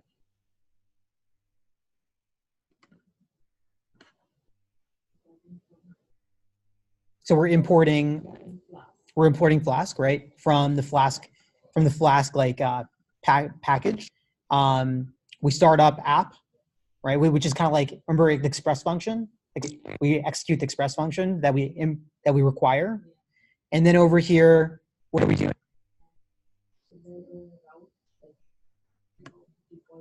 So this is the route, right? The slash route. And when you go to the slash route, what's the response? World, exactly, right? So with Flask, it's going to run the hello method when you go to this route right here. And then you could specify whether it's a get or post or delete in here also. So this is Flask. You guys would be really good at this. When do you use Ruby? When do you use Flask? When do you use Express, right? It comes with experience, but the answer for me is It's like, what am I trying to do, right? So when you're trying to decide on what framework to use, a lot of times your go-to move is to whatever I'm comfortable with, right?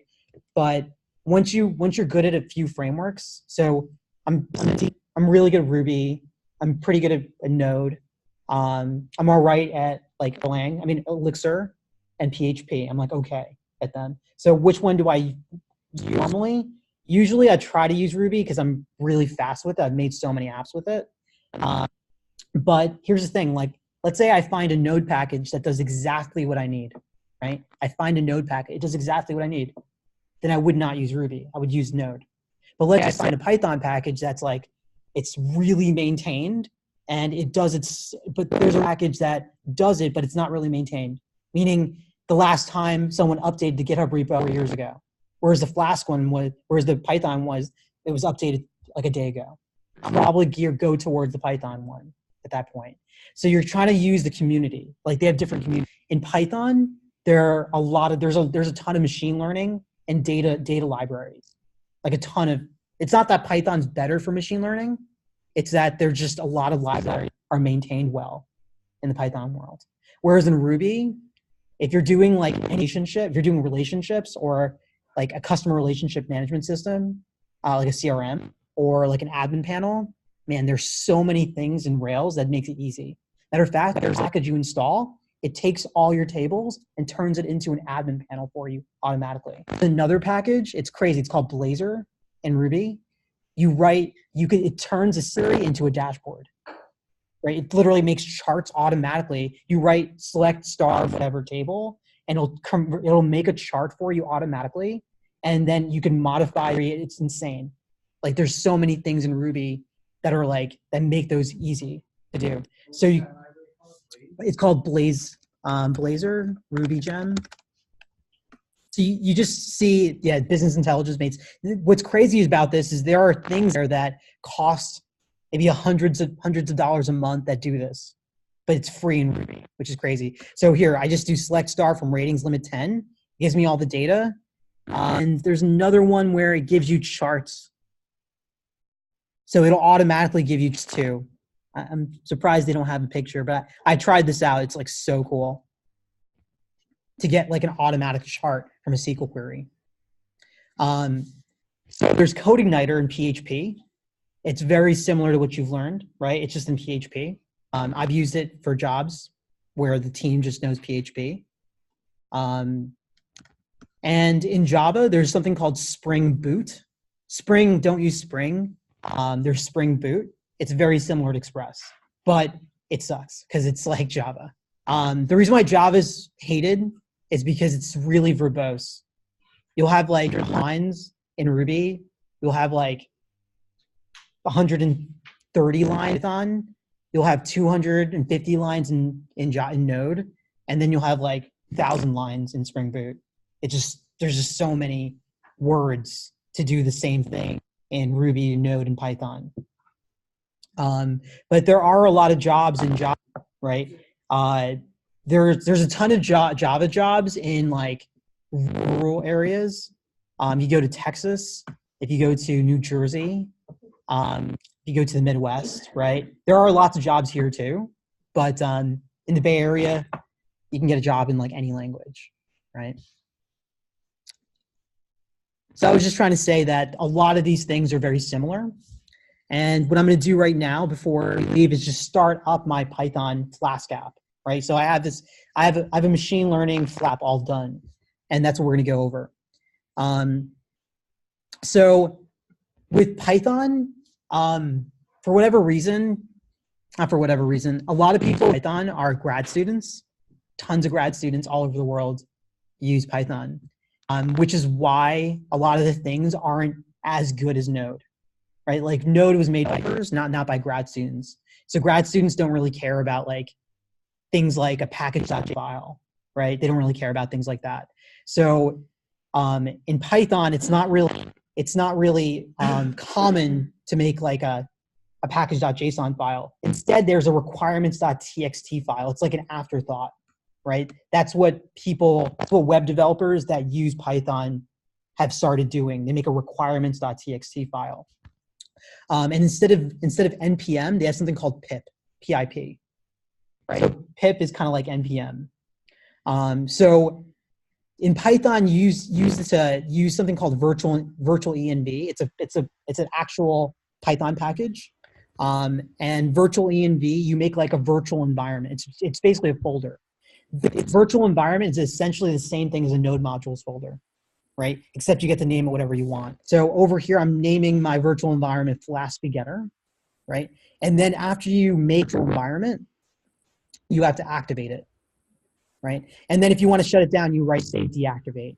So the reason why I did which Python 3 over there is I'm specifying I want to use Python 3 because there's two Python, Python 2, Python 3, and I want to use Python 3 here. So over here, which Python 3 gets me path to Python 3 on my computer, and I'm specifying that right here. So what right now is I'll make my virtual environment. I'm going to copy this line. This is I'm going to give you, and we're going to go deeper into this on Tuesday. So I'm going to make my virtual environment.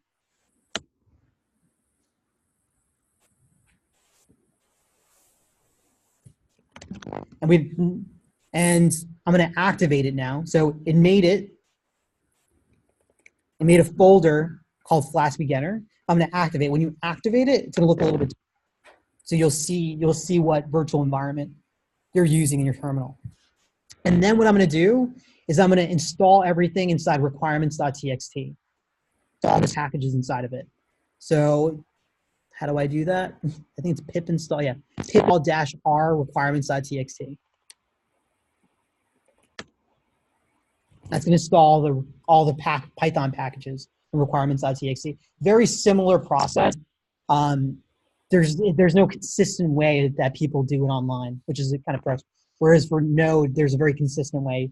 For Node and Ruby, a consistent way of doing things online. Whereas with Python, there really isn't because it's a bunch of grad students.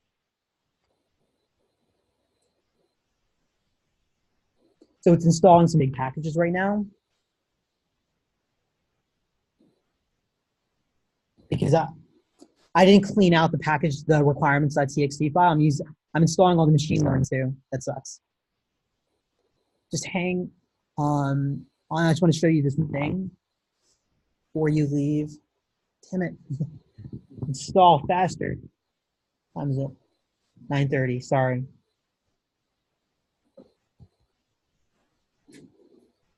Hold on. Okay, while it's installing, I guess. While it's installing, I'll show you the app.py file. So over here, I'm importing Flask. I'm importing Flask right here. And I'm basically activating, I'm executing the method. And I have my Flask object in app right here. And I'm establishing some routes. So on my root route, I'm going to run the index function, and that's going to run that's going to respond with the index.html template. The index.html template is inside the template folder right here. And if I want to pass in some data, I can pass it in right here. In Node, you would pass in an object, right? In Python, you can pass it in a dictionary, which is an object. Or if you have only one key value pair, you just straight up pass in that key value pair right here.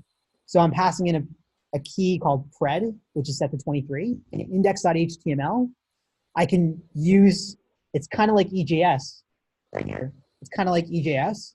It's like embedded Python. And I'm saying if pred equals 7, render this, otherwise render this block right here. And so display the pred value right here. So it's very, very similar to Express. And if I want this to poster, I just change this word get to post. So what I'm going to do right now, let's see if well, looks like I had some errors. Let's see if it works anyway. So I'm going to do Python app.py, and it's running on port 5000 by default. And I'll do localhost 5000. So I'm in my else block, $sign 23. So I'm in this else block. It's printing out pred right here. So if I change it to 7, right? If it's 7, it's going to print out this right here. And I'm going to rerun it.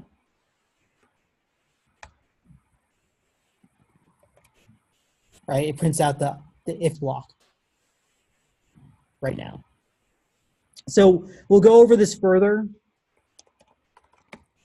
on Tuesday, and we'll also go over Redux, right? So just getting you a head start on Redux is something that you should learn after this, right? One of the hobbies, the list of hobbies that I gave you guys. Let me send the hobbies again before you leave. Hey, what's up?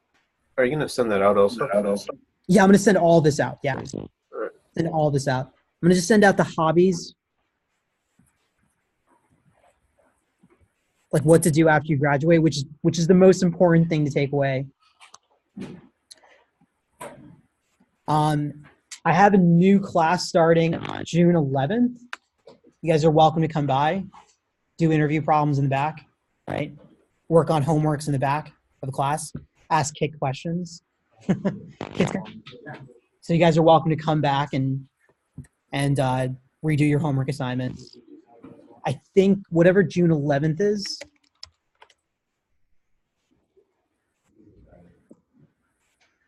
Okay, well that didn't help. June calendar.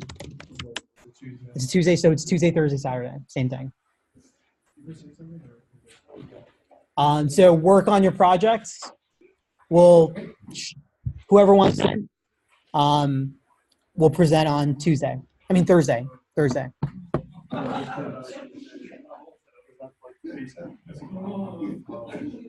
Okay, let me just send all that code out.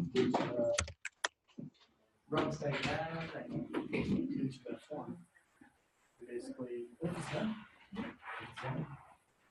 starts playing.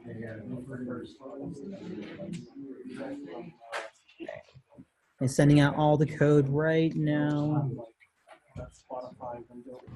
Oh wait, I gotta delete my node modules, otherwise it'll take an hour. What's up, buddy? What do you think about Vue? Vue's awesome. So that's what I'm using. I was like, I want to try something different for my freaking final Zoom. So like a finder type of thing with the breaks and stuff. So I was thinking about that. I'm so familiar with it. I've been doing a lot of tutorial videos. Just like a little challenge or something. But well, what's your take on it? I mean, I would use, dude, I would use React, because that's what we're using in class over here. I know we haven't seen that. And then once you make one app in React, because I'm using React, right? So it'll be a little easier to use React.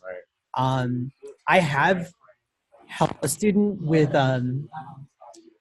Vue, but he kind of like was doing already. He just needed some help debugging something. I've never really made an app in Vue, so I won't be able to help you. I don't think Kid has it either. So we won't be really able to help you. But you can go do it. But it's gonna be you're gonna have to really drive. It's like, I don't know. I may change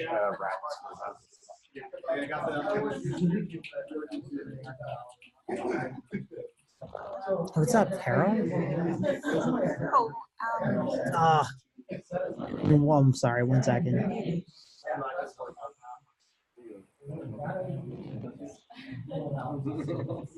This is not working.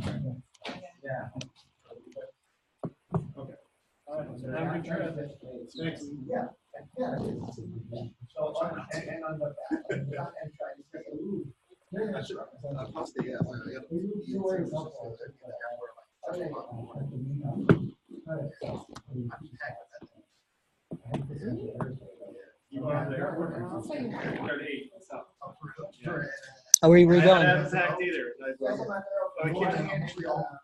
For work? I'm not going that far. Oh, cool, man. Have fun. Have fun. Don't get arrested.